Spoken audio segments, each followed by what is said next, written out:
Every year on my birthday, I have to die. Written by Richard Saxon.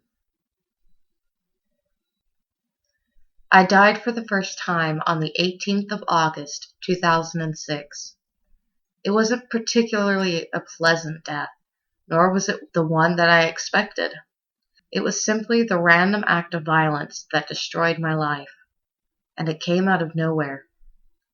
We were just relaxing at the pub, enjoying a few drinks after a busy day at work. It was my turn to buy a round of drinks, so I was trying to get the attention of the bartender. I felt someone punch me in the side. At first, I thought someone had just hit me, but then I felt the warmth and the rapid stream of blood pouring down my shirt. I realized then and there that I'd actually gotten stabbed. As far as I can remember, it wasn't even that painful. Still, my legs gave out under me, and I collapsed to the floor. Even then, I worried more about ruining my expensive suit, ignoring the fact that I might be dying. Oncoming death is funny like that. Everyone thinks that they're the exception, that they'll get out from whatever horrible situation the universe has thrust upon them. At least, that's what I thought, as the life drained from my body. The world around me just faded to black, and before I knew it, I had just died. There was the void. At first, it was a little more than darkness, only broken by weird shapes and colors in the distance. As I regained the sense of a surrounding, I was dragged towards a new world, one without pain, suffering, or death. All there was were people on a journey to different destinations. Whether they had all died like myself or if they weren't born yet, I didn't know. All I knew was that I wasn't afraid anymore. The worries, the anxiety, and all my fears had been left behind. A light appeared in the distance, endlessly far away. I knew that would be my final destination, my final purpose in the brief life I had led. Unfortunately, I never managed to get that far. I was jolted awake in my own bed, soaking wet from sweat and shaking like a maniac. My hand reflectively clutched my side to cover up the wound I had sustained, but it wasn't there anymore. In fact, I didn't have a single scratch on me. Had it all been a dream? My phone lit up on the bedside table. I picked it up to find a dozen of text messages and missed calls. "Hey man, we're at the pub. You coming or what?" the first message read, sent at 9:43 p.m. "Hey Rick, where the hell are you?" the second message read, sent at 10:23 p.m. Then there were a couple of missed phone calls and another message. "I guess you fell asleep, or maybe you're getting lucky? Whatever, I'll drink another shot on your honor. Happy birthday, Rick." Then I had over 20 phone calls and a single message that sent shivers down my spine. "For fuck's sake, pick up the damn phone. Something happened to Danny." I immediately called back. My fingers were trembling both from anticipation and from the memory of what had happened only a night ago. Even if my death had been little more than a nightmare, I knew for sure that I'd met up with my friends at the pub. The phone rang 3 times, then Jake picked up. "Rick, is that you? Where the hell are you?" Jake asked in a panicked, tired voice. I don't know what happened. I guess I fell asleep," I half-asked, half-stated.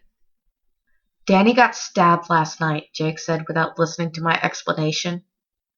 "Stabbed? How?" "I don't know. Some nutjob just walked up to him and stabbed him in the side." I almost dropped my phone in shock. Danny had been attacked just like myself, in exactly the same place. 1,000 thoughts rushed through my mind, but worry quickly became my main concern. "Is he all right?" "He's still in surgery. They're only letting his wife know about— Wait, here she comes." Jake put down his phone, but I could still hear the muffled sound of their discussion. Danny's wife seemed upset, but I couldn't make out the words. Jake? I asked. He's dead. Danny's dead. The next few moments turned into a blurry haze of information. We'd all known Danny since we were kids, and now he was just gone. The murderer never even made it out from the pub. Apparently he got shot by one of the patrons as he tried to attack another guest. Still, I couldn't shake the feeling I was supposed to die that night. Regardless of what happened, time marched on without answers. Some of our coworkers quit after Danny's death, trying to hopelessly move on. I didn't blame them. I also needed some distance. I never even told them what I experienced that night. It wouldn't have helped them anyway. A year passed, and I hardly spoke to any of my friends. I started to get some semblance of normalcy in the wake of Danny's death, but that would all come to an end on the 18th of August, 2007. My birthday had arrived yet again, and I had absolutely no intention of celebrating it. Instead, I called in sick to work, bought a bottle of whiskey, and spent the day playing video games. By the time day had given way to night, I'd almost finished the bottle. Even as a rather large guy, the alcohol hit me hard. At around 9 o'clock, I just passed out in bed, awaiting a horrible hangover in the morning. I only awoke around midnight when I heard the front door forcibly break open, followed by footsteps and whispers. I tried to get up, still drowsy from the alcohol. As I took one step out from my bed, I slipped and came tumbling down onto the floor. It produced a massive crash, loud enough to alert whichever intruders had broken in. "I thought you said no one would be home," a man stated angrily. "Don't worry about it. I'll go deal with them." The footsteps moved quickly in my direction. I tried to lock the door, but they were too fast, kicking it open and knocking me back to the ground. A masked man entered my room, holding onto a gun. He only spoke a single sentence to me before pointing the weapon at me and pulling the trigger. "You should have stayed quiet."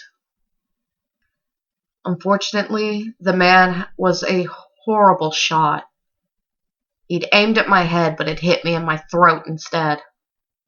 There I lay, drowning in my own blood as I desperately gasped for air. I couldn't crawl away, and I couldn't call for help. I died on my bedroom floor on my own birthday, just as I had a year earlier. Once the life finally drained from my body and the god-awful pain ceased, I was back in the world beyond. I walked through the same colorful dimension that lay just on the edge of life. I admired the shapes and colors as they passed. In the distance, I saw a tree with branches stretching endlessly far from its trunk. From each branch dangled a person, real but not existing in our world. I wanted to visit them, but that wasn't my destination. Because just like before, I would awake in my own bed, unharmed by the events of the previous night. My phone buzzed, and I was filled with an unfathomable dread. I still couldn't quite believe it, but I started to understand that someone would take my place in death. "Hello? Rick, it's Dad. Your mother, she passed away last night." A lump formed in my throat. I knew what was coming next, but I had to ask. "How? What happened?" "The police say it was a burglary gone wrong. I don't know. I was working late. I should have been there." The discussion trailed off from there. My dad was distraught and could barely form coherent sentences. He blamed himself for not being there, but I knew the truth. It was my fault. During the next 2 months, he fell into deep depression. I couldn't blame him. He had just lost the love of his life. I moved in with him, just to help him pick up the pieces. He put on a strong face, trying his best to keep the ship afloat, but I could tell how close he was to just breaking down. If only I'd been there. It wasn't your fault, Dad. Had you been there, you might be gone too. You don't know that. But I did know, because the burglars weren't ever supposed to visit my parents' house. They were supposed to kill me. I had to come clean. I had to let them know the truth. But how could I? Half a year passed, and the secret ate at me. After everything that had happened, I still didn't know how to explain it. Still, I decided it was time to share my curse. Dad, can we talk? Yeah, what's going on? He asked with a worried expression on his face. He knew me well, and he could tell my heavy burden was weighing me down. I started by telling him about my first death, down to the smallest detail. Of course, it matched everything that people had witnessed in the pub that night, even the location of the stab wound. I told him Danny had taken my place in death, and that I felt guilty. Naturally, he was skeptical at first, but then I told him about my mother. I didn't spare him any details. I told him where I'd gotten shot, that the door had been broken down, and that there were 2 robbers. Every detail matched perfectly down to the letter. I'm so sorry, Dad. It was my fault. I killed her. He just sat there in silence, processing what I had just told him. It wasn't your fault. I was confused. There wasn't a single ounce of anger in his words, only overwhelming empathy. How can you say that? She didn't have to die. He mulled over his next words carefully before speaking. You didn't do anything wrong, Rick. You just went about your life, and these things happened to you. I don't know why you've been brought back, or even how, but you're not to blame for what is done to you. So you believe me? I asked. He nodded and embraced me in a hug. Suddenly, I wasn't alone in the world anymore. Someone knew what was happening to me. What if it happens again? Then we'll go through it together. He stood by these words, even as my next birthday rolled around. That death was more tame. I just slipped in the shower and broke my neck. The last thing, though, that went through my mind as I left the world for the 3rd time was, how fucking cliché. Once again, I awoke in my bed.